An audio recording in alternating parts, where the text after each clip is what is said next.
বিসমিল্লাহির রহমানির রহিম। আসসালামু আলাইকুম প্রিয় শিক্ষার্থীরা, আশা করি তোমরা সবাই ভালো আছো। আজকে আমরা নবম দশম শ্রেণীর রসায়ন চতুর্থ অধ্যায় পর্যায় সারণী থেকে সৃজনশীল ও সংক্ষিপ্ত প্রশ্ন সাজেশন দেবো, যা হচ্ছে আমাদের অর্ধবার্ষিক পরীক্ষায় হুবহু এগুলো আসবে। ঠিক আছে?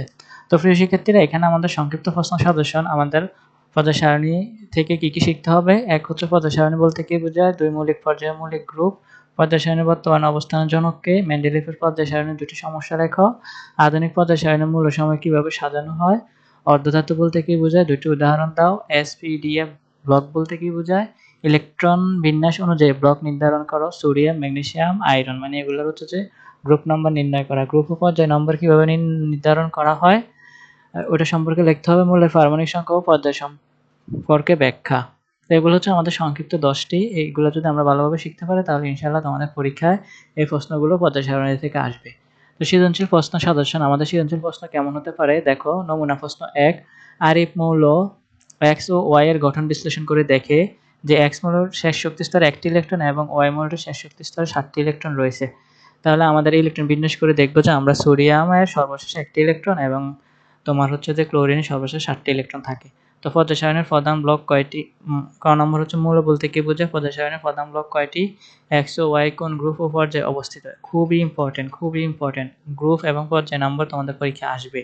এক্স ও ওয়াই এর রাসায়নিক ধর্ম তুলনামূলক আলোচনা করো। তো নমুনা প্রশ্ন 2 হচ্ছে মৌল এর পারমাণবিক সংখ্যা 12, তা হচ্ছে ম্যাগনেসিয়াম। মৌল বি পারমাণবিক সংখ্যা 17, তা হলো ক্লোরিন।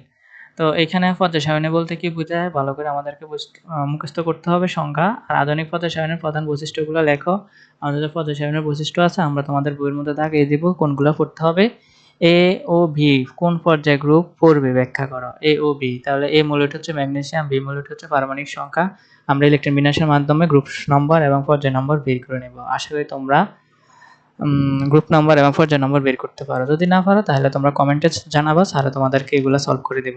এ ও বি রাসায়নিক ধর্ম বিশ্লেষণ করো, মানে রাসায়নিক ধর্ম এগুলোর আকার আকৃতি কেমন হবে। তো নমুনা প্রশ্ন 3 একই রকম। তো প্রিয় শিক্ষার্থীরা, আমরা আমাদের বইয়ের মধ্যে চলে যাচ্ছি। পর্যায় সারণী থেকে আমরা কোন কোন টপিকগুলা পরীক্ষার জন্য বিশেষ করে পড়বো, আমাদের অর্ধবার্ষিক পরীক্ষার জন্য। আমরা তো সবগুলা পড়া আমাদের পক্ষে সম্ভব না যে আমাদের সবগুলো আমাদের মুখস্থ করা লাগবে। তো স্যার যেহেতু আজকে প্রায় 3 থেকে 4 বছর একটা হাই স্কুলে শিক্ষকতা করতেছি এবং হচ্ছে যে বাচ্চাদেরকে পড়াইতেছি। তো আমার একটা এক্সপিরিয়েন্স থেকে তোমাদেরকে বলতেছি যে কোন কোন জিনিসগুলো তোমরা পড়বে। ঠিক আছে? পর্যায় সারণীর বৈশিষ্ট্য, এই জিনিসটা তোমরা পড়ে নেবে যে পর্যায় সারণীর বৈশিষ্ট্য কি কি। এ বি সি ডি, তারপর হচ্ছে এই পর্যন্ত, এবং এগুলো একটু ওদের পড়ে নেবে। এগুলো হচ্ছে মেইন মৌলিক বৈশিষ্ট্য। পর্যায় সারণীর মধ্যে কোনটা পর্যায় সংখ্যা, কোনটা গ্রুপ সংখ্যা, পর্যায় সংখ্যা কয়টি আছে, গ্রুপ সংখ্যা কয়টি আছে, এগুলো ভালো করে পড়বে। এবং পর্যায়ের মধ্যে কয়টি, 1 নম্বর পর্যায়ে কয়টি মৌল আছে, 2 নম্বর পর্যায়ে কয়টি আছে, 4 নম্বরে কয়টি আছে, 6 নম্বরে কয়টি আছে, এভাবে পড়ে নিবে, মুখস্থ করে নিবা। এইগুলো হচ্ছে সবচেয়ে বেশি ইম্পর্টেন্ট। আর সবচেয়ে বেশি ইম্পর্টেন্ট হচ্ছে যে এটা পরীক্ষায় আসবে স্টার মার্ক, ইলেকট্রন বিন্যাসের থেকে পর্যায় সারণীর মূলের অবস্থান নির্ণয়।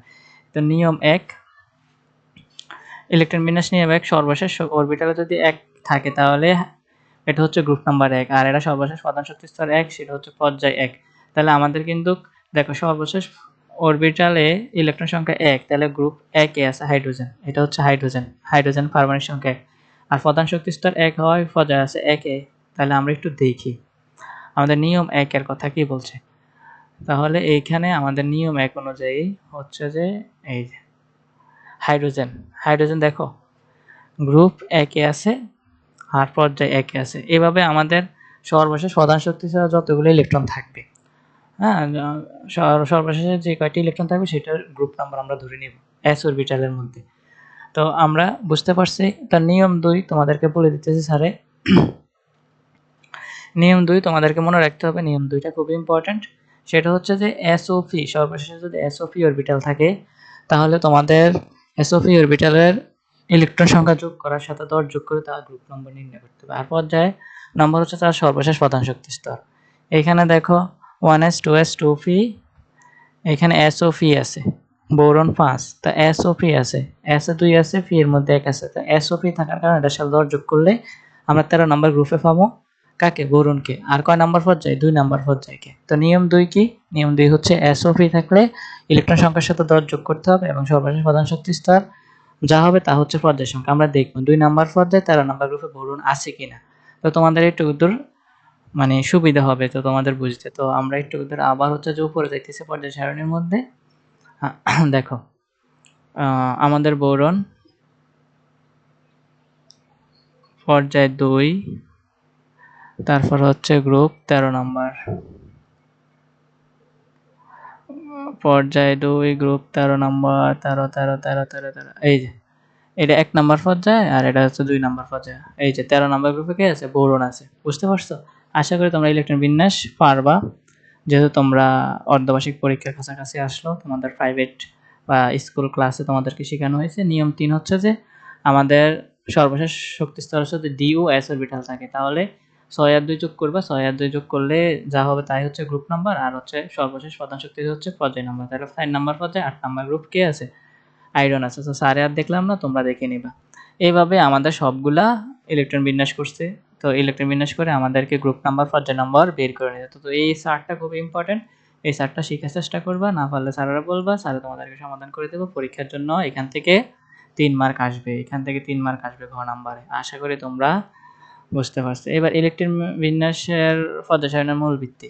এখানে ইলেকট্রন বিন্যাস পর্যায় সারণীর মূল ভিত্তি এটাও ইম্পর্টেন্ট আছে। কেন বলা হয় মূল ভিত্তি? কারণ ইলেকট্রন বিন্যাসের মাধ্যমে আমরা একটা মূলের অবস্থান নির্ণয় করতে পারি, সেটা কত নাম্বার গ্রুপে আছে, কত নাম্বার পর্যায়ে আছে, এবং তার ধর্ম সম্পর্কে ব্যাখ্যা করতে পারি। এটা কি ধাতু নাকি অধাতু, এগুলো সম্পর্কে ভালোভাবে পড়ে নেবা। ঠিক আছে? স্যারা যা বলছে তাই এখানে আছে, যে সোডিয়াম হচ্ছে একটা ধাতু। কারণ কি? সোডিয়াম তোমার হচ্ছে যে একটি ইলেকট্রন ত্যাগ করে ধনাত্মক আয়নে পরিণত হয়, যেটা এক ইলেকট্রন ত্যাগ করে ধনাত্মক আয়নে পরিণত সেটাকে ধাতু বলে। আর ক্লোরিন একটা ইলেকট্রন গ্রহণ করে ঋণাত্মক আয়নে পরিণত হয়, এখানে অধাতু বলে।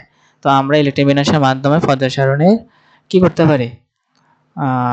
গ্রুপ সংখ্যা নির্ণয় করতে পারি, মৌল অবস্থান নির্ণয় করতে পারি, তার ধর্ম সম্পর্কে জানতে পারি। এই কারণে পর্যায় সারণীর মূল ভিত্তি ইলেকট্রন বিন্যাস বলা হয়। এটা পরীক্ষা আসতে পারে। তারপরে হচ্ছে যে তোমার হাইড্রোজেনের অবস্থান, হিলিয়ামের অবস্থান। হাইড্রোজেনের অবস্থানটা পড়লেই হচ্ছে না। হাইড্রোজেনের অবস্থান কেন একে দেওয়া আছে?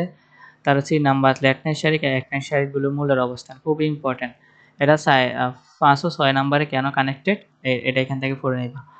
তারপরে হচ্ছে আমাদের পরীক্ষার জন্য সবচেয়ে বেশি ইম্পর্টেন্ট হচ্ছে এটা পরীক্ষাতে আসবে, পরমাণুর আকার, পারমাণবিক ব্যাসার্ধ। পরমাণুর আকার ও পারমাণবিক ব্যাসার্ধ। পরমাণুর আকার ও পারমাণবিক ব্যাসার্ধ একটি মৌলের একটি পর্যায়ের মৌল উপর থেকে নিচে নামলে তার আকার ও আকৃতি বাড়তে থাকে, এবং বাম থেকে ডান দিকে গেলে হচ্ছে তার কি আকার ও আকৃতি কমতে থাকে।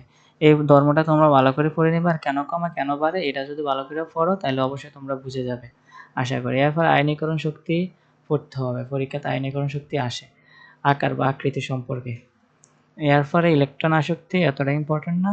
তারপরে হচ্ছে যে তোমাদের এখানে আমাদের এই যে খাদ ধাতু, মৃৎখাদ ধাতু, মুদ্রা ধাতু, হ্যালোজেন গ্রুপ, নিষ্ক্রিয় গ্যাস, এগুলো মনে করে পড়তে হবে অবস্থান্তরমূলক। তো আশা করি প্রিয় শিক্ষার্থীরা তোমরা তোমাদের পর্যায় সারণী থেকে যে যে পড়াগুলো পড়তে হবে সেগুলো সাজেশন স্যারা দিয়ে দিয়েছে, ওই সাজেশন ভিত্তিতে তোমরা পড়ো, তাহলে তোমরা দেখবে পরীক্ষার মধ্যে স্যারা যা যা বলছে সবগুলো কমন আসলো। তো তোমাদের ক্লাসগুলো স্যারা সমাধান করে দেবো প্রত্যেকটা অধ্যায় ভিত্তিক। তো আশা করি তোমরা সবাই সুস্থ থাকবে, ভালো থাকবে, এবং হচ্ছে যে বইয়ের যে যে পড়াগুলা থাকিয়ে দিয়েছে ওই পড়াগুলো পড়বে, এবং হচ্ছে স্যারা যে নমুনা প্রশ্নগুলো দিয়েছে ওইগুলো শেখার চেষ্টা করবো। আল্লাহ হাফেজ।